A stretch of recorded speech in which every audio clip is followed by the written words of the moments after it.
Police shootings across the country are on the rise. In Pennsylvania alone, there has been 3 in the last month and a half. I'll give you my top 4 reasons to why police officers shoot first. The imagery of a police officer losing their life in the line of duty has become all too commonplace for us in law enforcement.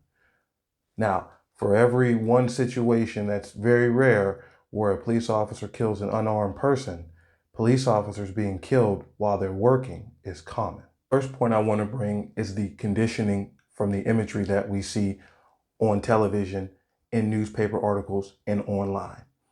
The images of police officers losing their life in the line of duty has created a sense of fear and paranoia amongst us.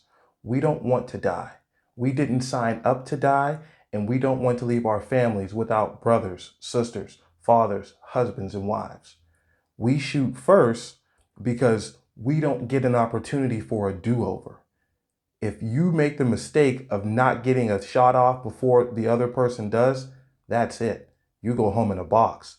And that's the reality that we live with. The second point is we don't train enough. And I've talked to multiple police officers who are in agreement with me. The dynamic shooting situations is not something that we spend a lot of time training for. At your academies, you may have 1 or 2 opportunities to be involved in a situation like that. And then once you get on the streets, hey, it could happen at any second. We don't spend enough time training so that situations like this can slow down, like the game of football. I remember when I was a freshman, I could barely get the play call. But by the time I was a senior, I had the play call. I knew what I was supposed to do, the guy next to me was supposed to do, and I could focus on the smaller, minute details that would help me to win in that battle that I was in. Same thing goes for these dynamic situations. If you go to the academy and you do train on a domestic, it may be the only time that you have that situation. And then when you get on the street, it's like, hey, you got to go to a domestic, no information. There may be weapons involved. All of these things can be trained, and we need to spend more time training for them so that when we do come across them, it isn't our second time in life dealing with it. Additionally, the fear of failure from those training situations. Most people who go to the police academy have no prior history with weapons. They have no prior history with high levels of conflict. They don't have no prior history of anything like that. So when you're in that situation and you fail, that's the taste you're left in your mouth with when you go out into the field. And when you think about it, that's the only point of reference that you have. So as you're on your way to a domestic, or you're on your way to a shooting, or you're on a traffic stop where you actually got shot by the perpetrator in training, that's what's on your mind. That's what you're thinking about. And what you want to do is, hey, I want to do better this time, so I got to be faster. You try to speed the process up, but the process really needs to slow down.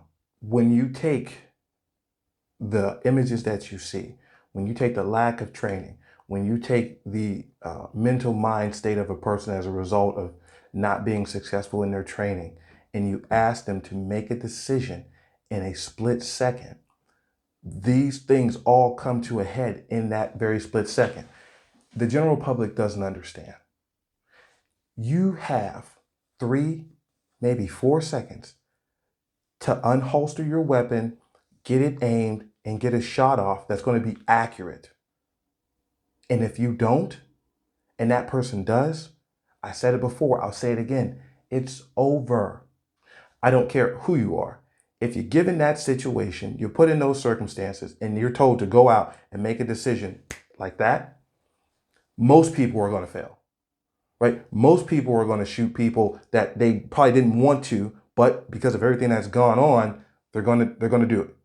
I'm not making excuses. I would never do that. But the reality is, when people have to make split-second decisions, a lot of times they make the wrong decision.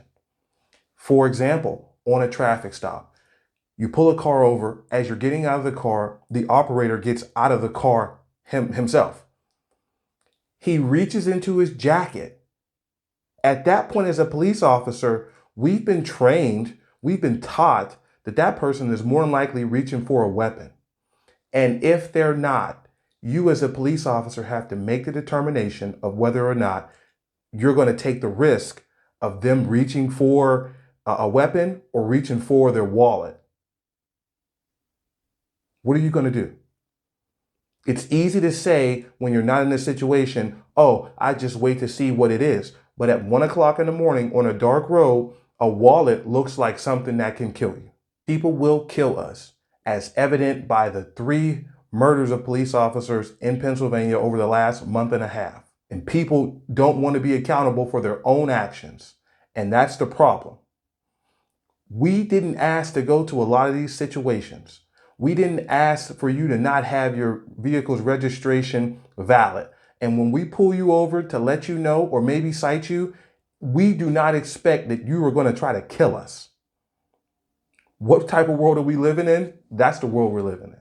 If we could slow down time and see exactly what a person's doing, we would.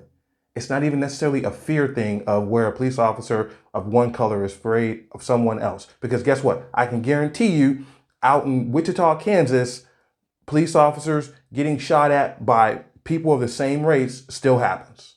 Click the like, follow for more, leave your thoughts in the comments.